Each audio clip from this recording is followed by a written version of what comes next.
Rocks and Roots podcast. We were just clearing our throats like James Hetfield was doing for a half hour out of the hour and 45-minute set that we were watching. Yes, and dealing with secondhand smoke because there's absolutely no smoking allowed at Lincoln Financial Field. Did you see the guys snorting?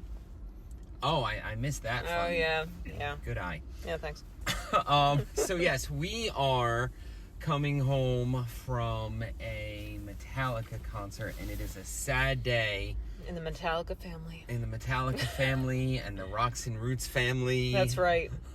We are distraught. Yes. My once favorite group that I've been listening to since 8th grade, and that has been performing since 1981, we noticed some their age is showing. We noticed some definite slippage, and it made us sad. Dicking around between songs for 3 minutes. Yeah, 3-4 minutes between songs. Sitting down, which I never thought I would see. James sat down during a song. It felt like David Draymond circa, God, when was that? 2018. Yeah. When he was at the Wells Fargo Center. And he sat. And we walked out. And we walked out. And we walked out tonight. No, this one kind of makes me sad. This has been a thing for me for a long time. I introduced Tumbles here. Hell yeah. We've had some amazing road trips based around Metallica concerts. That's right. Hopefully this tour has just gone on too long and they need a rest and they will be back, but it will be a 3-year tour by the time they're done next year. A little too much. Yes. And the whole no repeat weekend thing, I think, is taking its toll. I think so too. I think they need a rest. But we will talk about hiking in a minute. But yes, this is important. Yes. This is important. And if you don't like it, just get the hell off, okay?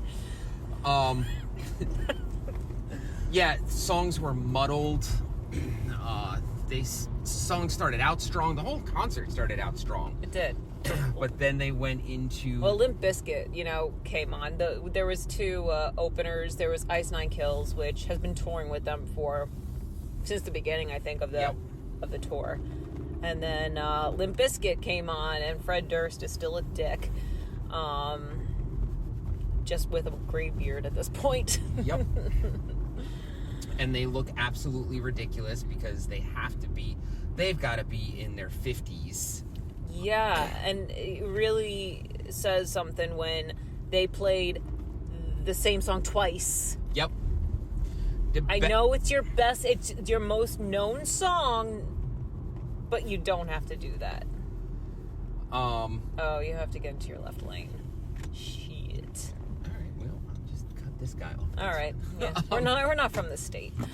So, by the way, Pennsylvanians are very friendly. Absolutely. They are a nice bunch of people. Philadelphians, for all you Eagles nutcases and how crazy you guys are, nice people. Very, very nice people.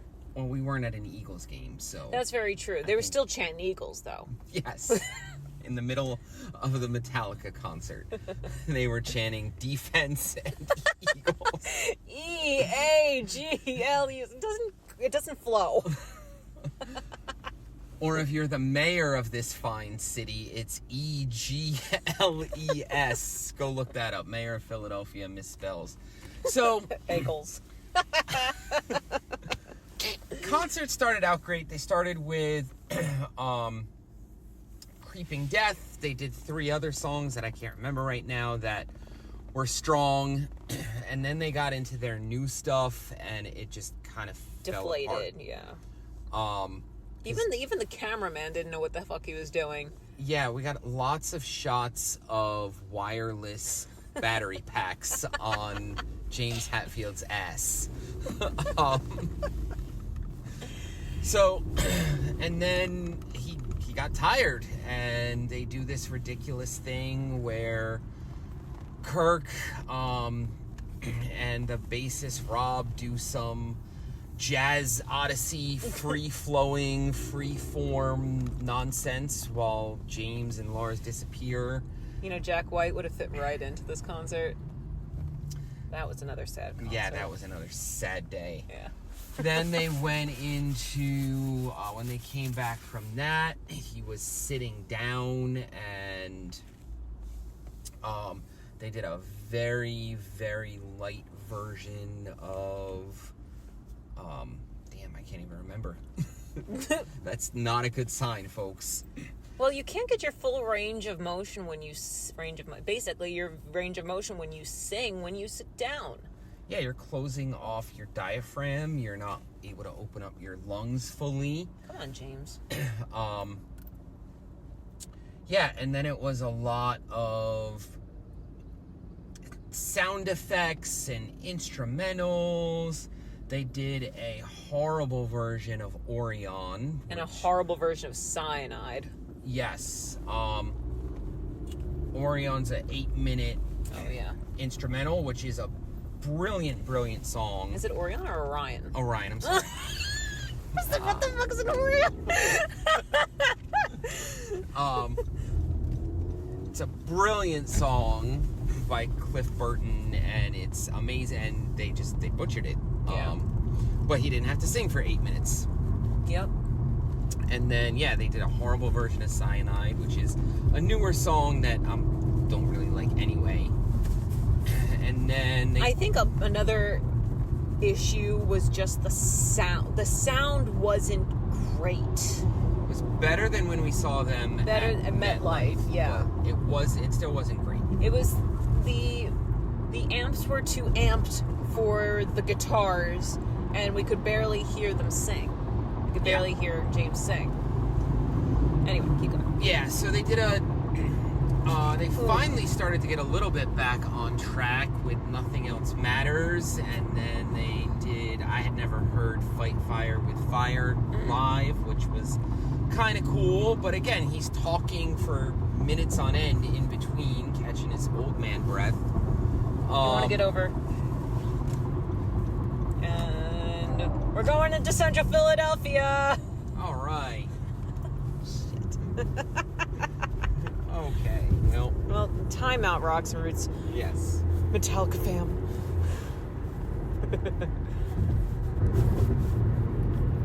Yeah, figure it out, Google. Yeah, we're not staying on 95. We're going into 676 West. You want to go east, Callowhill. Yeah. Sorry about that. That's all right. Franklin Fountain's open till midnight. No, I'm good. No. All right. So get into your left lane. Don't make a left. Just get into your left lane. You can't make a left here anyway. So next light, make a left.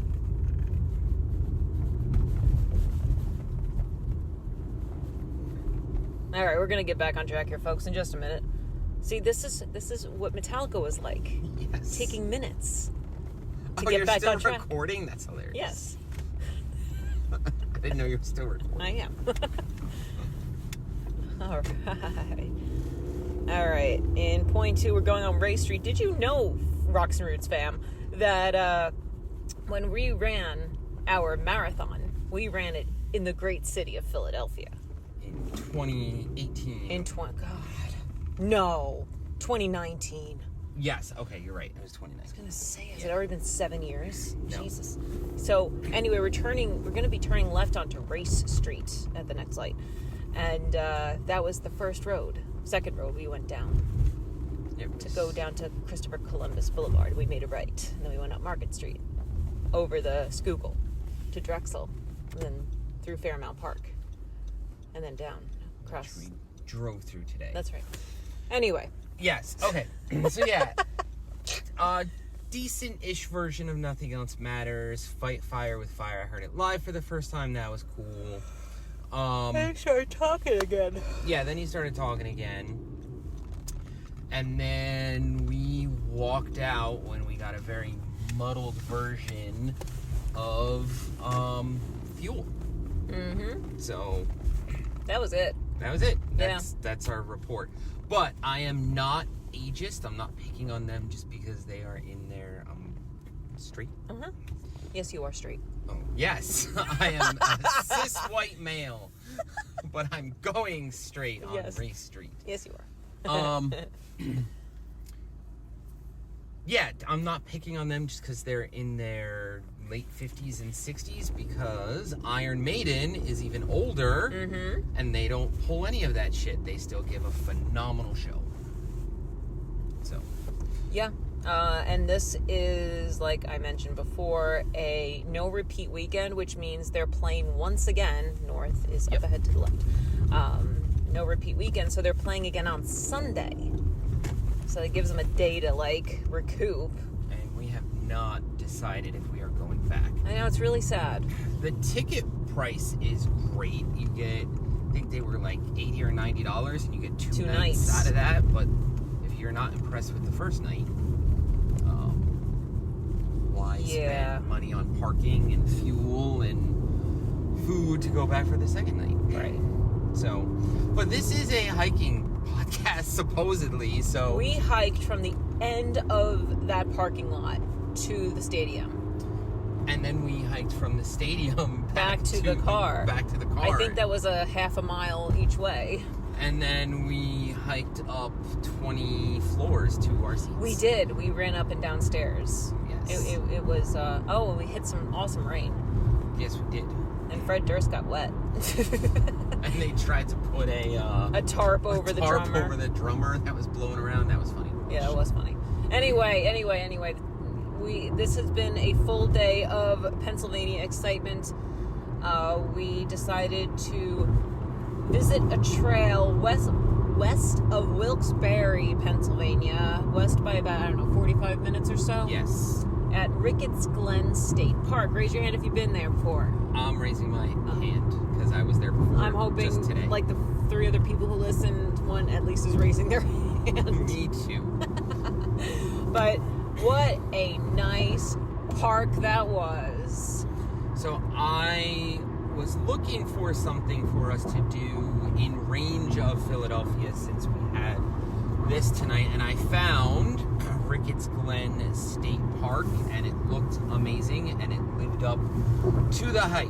Yes. So the hype for this thing is 21 waterfalls in 6.7 miles, and you get exactly that, and it is incredible. It is in the middle of nowhere. Yes. As Tumbles said, it's 45 minutes of Wilkes-Barre. I still think I'm proud of you. No, it reads Wilkes-Barre. But there's an E at the end. And so the locals say Wilkes-Barre, and it makes no sense in my head. But so Wilkes-Barre, Pennsylvania, in the middle of nowhere. So it's a drive from anywhere. If you're coming from Philly, it's 2.5 hours. Yeah. If you're coming from New York, from anywhere, it's 2.5 hours. Minimum. Exactly. Except for Wilkes-Barre, it's just 2. Yes. So, but the first thing that struck us. Ooh. The first thing that struck us was gorgeous parking lot, plenty of parking, well-maintained. Nice bathrooms. Yes. Nice facilities, nice bathrooms, and then the trail itself it starts out very well manicured, wide, flat for the first mile, and you follow the Kitchen Creek, which is it an offshoot of the Schuylkill, or does it empty into the Schuylkill? It empties into the Susquehanna. Susquehanna, thank you.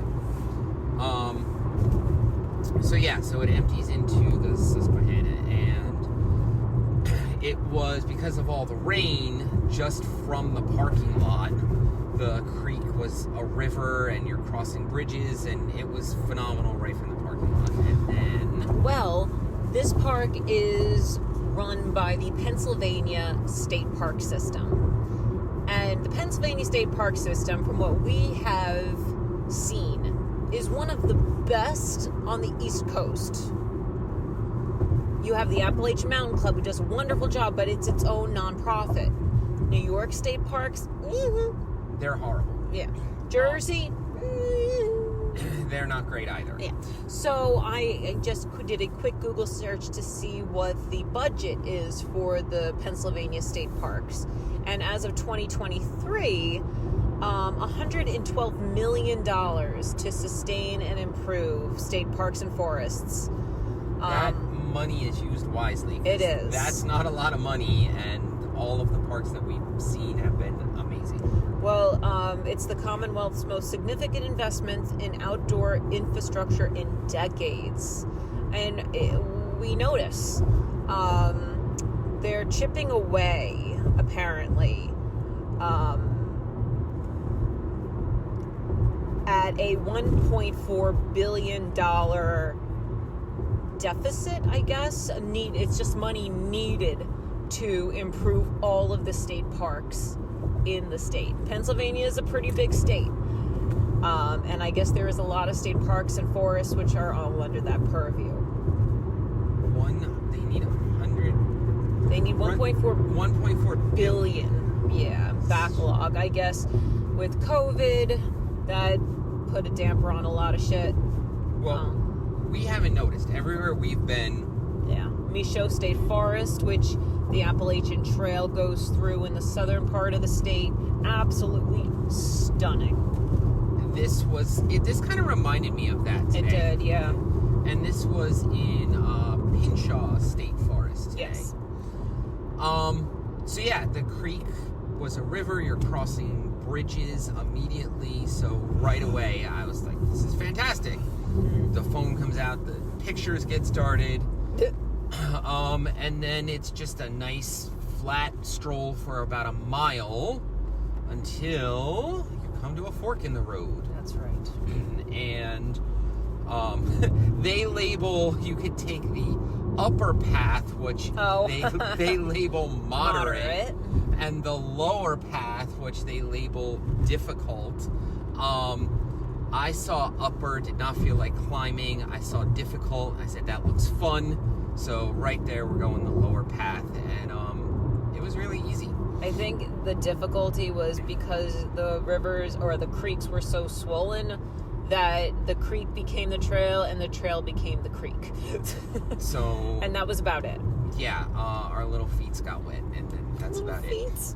But and then you come to the trails meet back up, the upper and lower meet back up. You hit your first waterfall, and from there it's just waterfall after incredible. Waterfall after waterfall. You kind of get waterfall fatigue after a while, which is kind of sad to say, but they were all absolutely stunning. It's a 2-mile climb to the top. The trail is shaped like a lollipop, and it's a 2-mile climb after that initial waterfall to the top where the loop loops around. And yeah, as like Tumbles said, like the first 3 waterfalls we were agape. We were agape indeed. Which is a new ChatGPT thingy. Yes, AI. it's a new meme that we learned today. So if you are reading, if AI is reading agape, it reads it as agape. So yes, we were agape and stunned by the first 3 waterfalls because they are absolutely incredible. The largest one, I would say, had to be at least 100 feet. 50. 50 feet, the largest. And you gain about 1,200 feet in elevation. Yeah, all trails at the end said 1,300. Oh, really? Okay. We had a bit of a discrepancy about the mileage today. With all of the devices. Every device and apps within one device said different miles. So my All Trail said like 7.3. My All Trail said 6.7 even.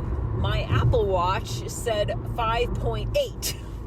My Apple Watch said 6.3, and we had about 3/10 to go. So that's kind of on par with my All Trails, which kind of makes sense if they're on the same phone. Yeah. But yeah, so it's between 6 and 7 miles. It's not bad at all. No.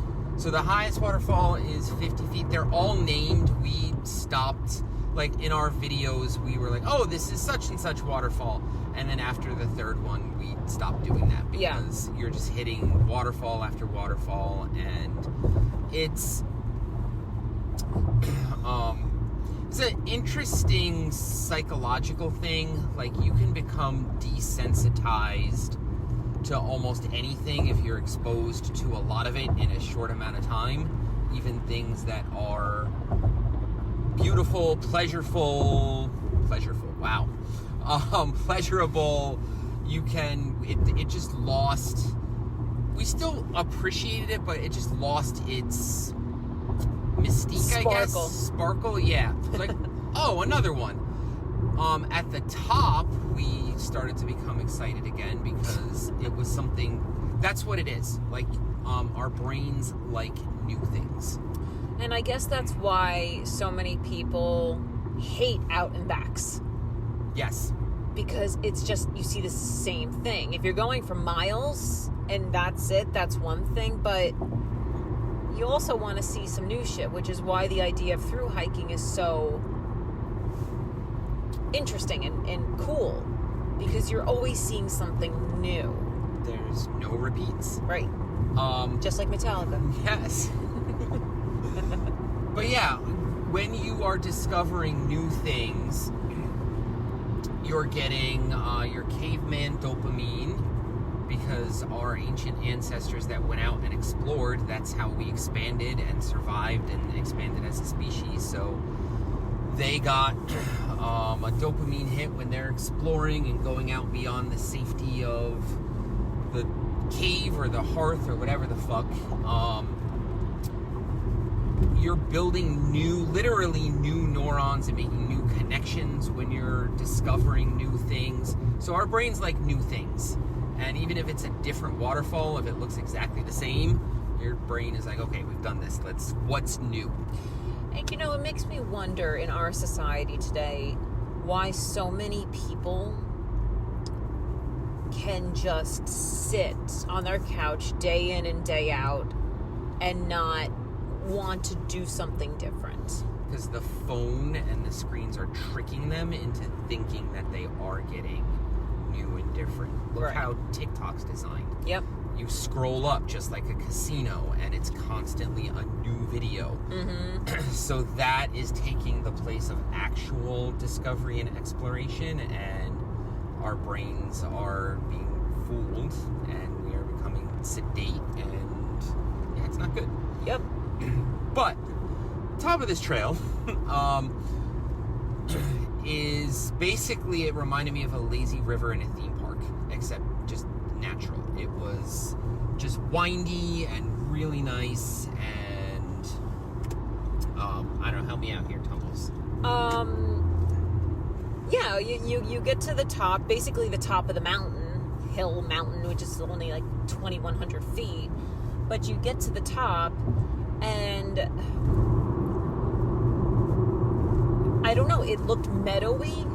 Yeah, it levels off. It levels off. Plateau, and just this gorgeous little water just flowing. I don't know. It did look enjoyable to go in, but it was in late May, if you can imagine, about 49, 50 degrees this morning, and the water was freezing.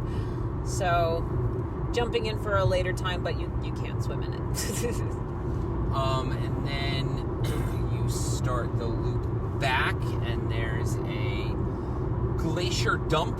All Trails has it marked as a rock formation on the trail. What, a midway crevasse, it said on the map. Because it's midway through, it's at the halfway point of your hike, and it's a crevasse. Yeah, it's just a bunch of rocks that are out of place. Because probably a glacier dumped them there millions of years ago, but it's pretty cool. You can go in and... You could climb it if you want, have fun. But the trail goes right in between it, and then it just very gently, it's extremely well cut, it just very gently winds down the hill. You barely notice the decline. We took a shortcut to, I don't know the name of the falls because Ricketts. Oh, it was Ricketts Fall. Okay. Yes. It's the namesake of the park. Mm-hmm. So we took a shortcut back. Not the disease. No, we did not get Ricketts today. We did not get Ricketts today. And from there, you are heading back on the opposite side of the lollipop and more waterfalls, and it just continues to be gorgeous. You found a really cool spot where you can go underneath. Yes, I think it was one of my first times going behind a waterfall without getting soaked, which was really cool. I can't recall if I've ever done that. I don't know. All right, that's why you were so fascinated. I was super fascinated. And if, as an aside, if you go on like top natural attractions of Pennsylvania, or you come across a TikTok of the top 10 things to do in PA in the summertime, this is on the list. It's nearly on every list. So go before summer hits. Yes, or go during the early weekday or something. Don't go on a weekend. That place will be mobbed. If you've been to Bushkill Falls, it's better than Bushkill Falls. Yeah, as we were going up, I kept saying, fuck Bushkill Falls. Yeah, pretty much. I mean, Bushkill's great, and they have nice trails and fencing and... But they charge like $30 That's a ticket right, almost. they charge. Ridiculous. But it's privately owned. That's slightly more accessible. I think that this... Closer. Yes, I think that this is accessible unless you have some sort of physical disability. Bushkill is... Like, anyone could do this hike. We passed a lot of people in... Obviously, they were tired, out for a weekday stroll. There were little kids doing it, so even though it's 1,300 feet elevation, there's lots of stairs, anyone can do this hike. It's just going to take you maybe a little bit longer. Yeah, from little kids to the elderly. Lots of seniors out there today, too, which is nice. Bushkill, you could do, it's accessible to literally everyone. There's like handicap accessibility, and so that...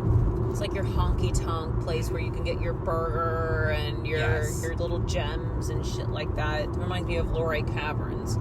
I took my aunt and uncle when they were up in October to Bushkill, and it was perfect for a family outing. They would have struggled with this and would have hated me by the end of the day. They would have been able to do it, but yes. They would have hated me. Yep.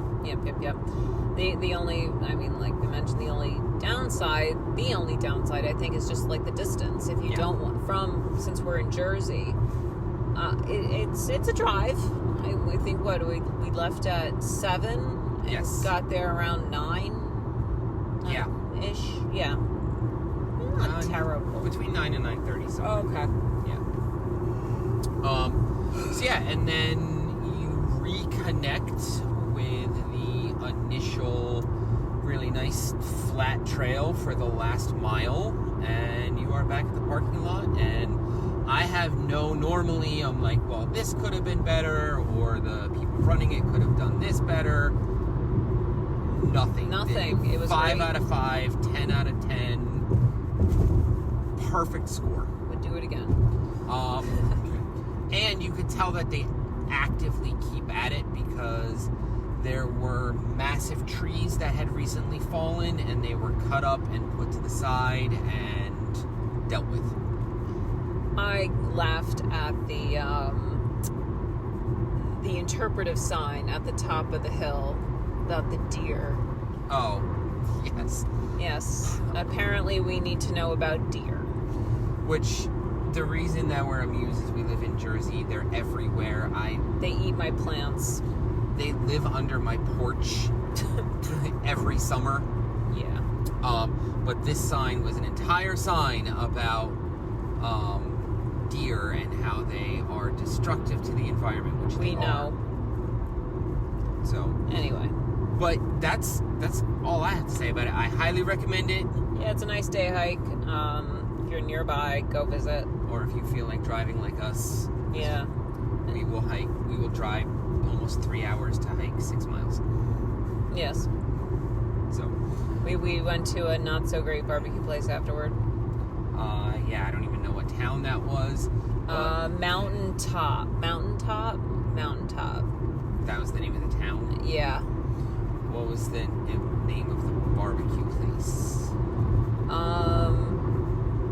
It was some dude's name. Bob's. Was it Bob's? I think so. It was Bob or Rob something, but Yeah. he had a you can't beat our meat pun outside, and yes, there have been lots of places that I have been to that have beaten his meat. I'm sorry.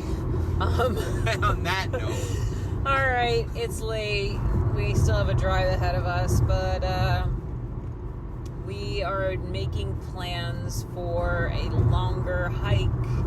Couple of long hikes. There is one that I've been eyeing out farther west from Ricketts Glen. It's a 42-mile loop with 9,000 feet of gain.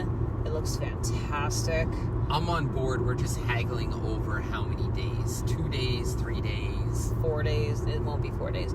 And then we're trying to figure out what our next long section of the AT will be in Virginia. So we will keep you abreast. And with that, bye.